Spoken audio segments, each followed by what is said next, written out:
Well, folks, I'm going to be reading you an article from the New York Times because this story went completely past me, and I think it's very important that we bring it up and we talk about it because there was a pretty disturbing ruling from the Supreme Court that will now allow ICE officers to racially profile people. And that is a direct violation of the Fourth Amendment, but when I say words and phrases like shredding the Constitution, I don't know any other way to say it. I want to make one thing clear because I hear a lot of people in the media and I hear a lot of politicians and a lot of MAGA saying that it was people like us using words like authoritarian or people like us using words like fascism that led to violence. And I don't think that's the case at all.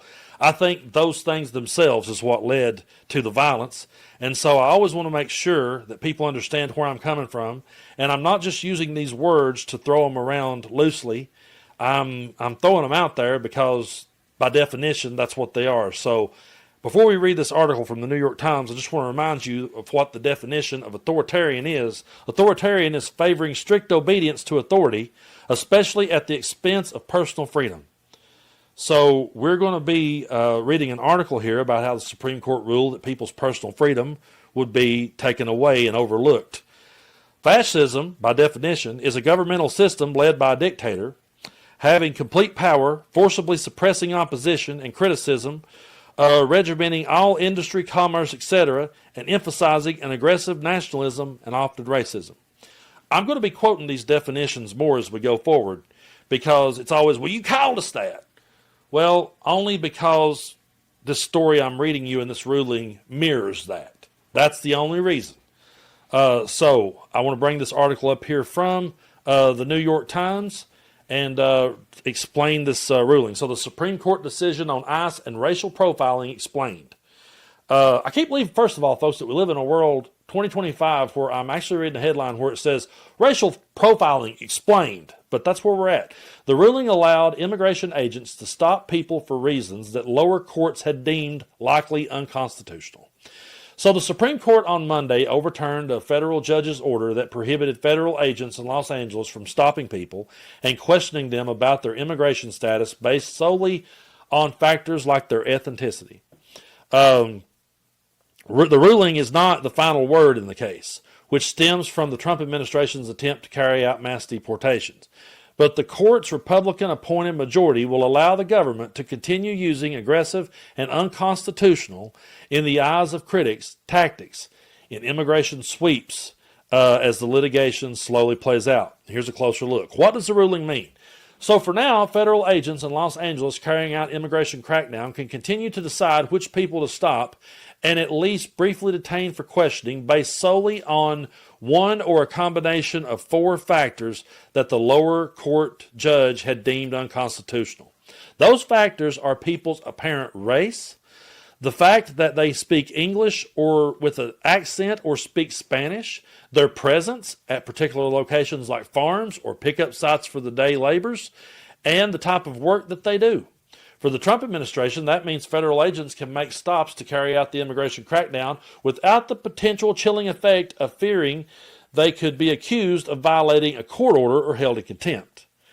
For American citizens of Hispanic descent in Los Angeles, especially people who speak with an accent or work as manual laborers, that means they will continue the risk of being stopped and questioned whenever they go out. They may see it as a necessary precaution to carry documents with them in a way that other Americans need not to. So, before I move on, before I roll on into the next segment of this article, folks, America has always been a melting pot of people. And somehow or another, MAGA completely lost the plot on the American dream and people coming to this country to make a better way for themselves. And shout out to the I've Had It podcast because I heard Jennifer Welch talking about how that if you triple trumped, if you voted for him 3 times, you shouldn't get to enjoy the different cultures that are here in this country. You really shouldn't get to go out and enjoy these restaurants that you go out and enjoy if you've been against these people every step of the way. This ruling is not it's always done under the guise of we're trying to, come after the criminals and the gang members, but it's always the innocent people. It's always the people who came here to make a better way for themselves, and also American citizens born in this country who happen to speak with an accent who are paying the price. But what is this case about? Let's move on with this article. Under the Fourth Amendment, government agents may not stop and detain people without reasonable suspicion that there is a legal basis to do so. A large-scale effort to round up undocumented migrants living in the Los Angeles area has raised the question of whether the Trump administration is violating that restriction. Since June, the Trump administration has used roving patrols of armed, masked federal agents to carry out the sweeps. The agents have detained people for questioning about their legal status, targeted apparent day laborers at a Home Depot, parking lots, and workers at places like farms, car washes, and construction sites. And remember all the time that MAGA said, oh, they're just coming after the violent criminals. There was a friend of mine that lives in Kentucky that told me about a guy whose entire lawn mowing crew got taken away. And he was a Trump supporter, and he couldn't believe it. He thought it was just the violent people that they were coming after. Well, you got what you voted for. It looks like we listened to Trump more than you did. A civil rights organization and several U.S. citizens who had been stopped and questioned filed a lawsuit seeking a class action status. They accused the federal agents of engaging in blatant racial profiling by carrying out indiscriminate immigration operations with no individualized basis for suspicion. For now, the issue is what should happen as litigation slowly plays out. Should federal agents be stopped from using such tactics in the interim, or should they be permitted to continue using them unless and until there is any final judgment? I can't believe we're even asking that question out loud. It's crazy to me that we're here. But what did the lower courts say? In July, a federal district court judge in Los Angeles held that it is strongly likely that the federal agents are violating the Fourth Amendment by stopping people without reasonable suspicion. She issued a temporary restraining order tying the hands of federal agents while the litigation continued. Her order specifically barred the federal government from stopping and detaining people in Los Angeles based solely upon a combination of four factors: ethnicity, language, location, and the type of work they were performing. In August, a three-judge panel of U.S. Court of Appeals for the Ninth Circuit declined to block the order. The Trump administration's Solicitor General, Dr. John Sayer, sought an emergency intervention from the Supreme Court. He argued that hanging the prospect of contempt out of every investigative stop and suspected illegal aliens would upend the government's ability to enforce immigration laws in the U.S. Now, what was the Supreme Court's reasoning? In allowing the Trump administration to keep doing what it wants for now, the majority as a whole did not issue a ruling explaining its decision. But one of its 6 members, Justice Brett Kavanaugh, filed a 10-page concurring decision. He concluded that the plaintiffs probably lacked standing, but also addressed to the substance of their concerns, saying tactics are not likely to violate the Fourth Amendment. Weighing what was reasonable, Justice Kavanaugh said that agents must be allowed to rely on their experience in dealing with the problem that millions of foreign people are unlawfully living in the United States. He portrayed the harm to people who are stopped and questioned despite being lawfully in the United States, including citizens, as modest. And he wrote, as for stops of individuals who are legally in the country, the questioning in those circumstances is typically brief, and those individuals may promptly go free after making clear to the immigration officers that they are U.S. citizens or otherwise legally in the United States, he wrote.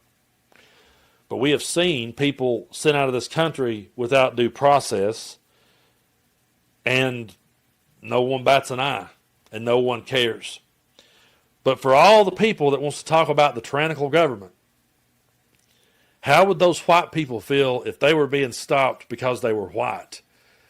And how would people living where I'm living feel if they were stopped for having a southern accent?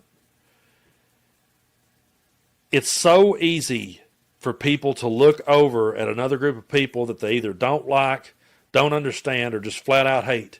It's easy to look over at them and say, well, that's just, they're just doing their job. Let the law enforcement do their job. But I have a feeling if the roles were reversed, because MAGA couldn't even lose an election if they didn't raise hell.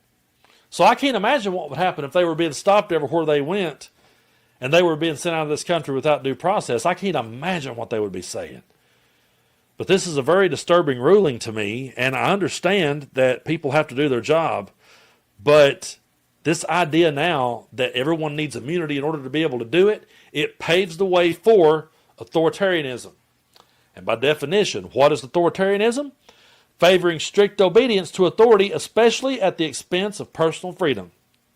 So to anyone that says, well, I don't know if I would refer to that ruling as authoritarian, that ruling, a lot of people say, went against the Fourth Amendment. That ruling is favoring strict obedience to authority, especially at the expense of personal freedom.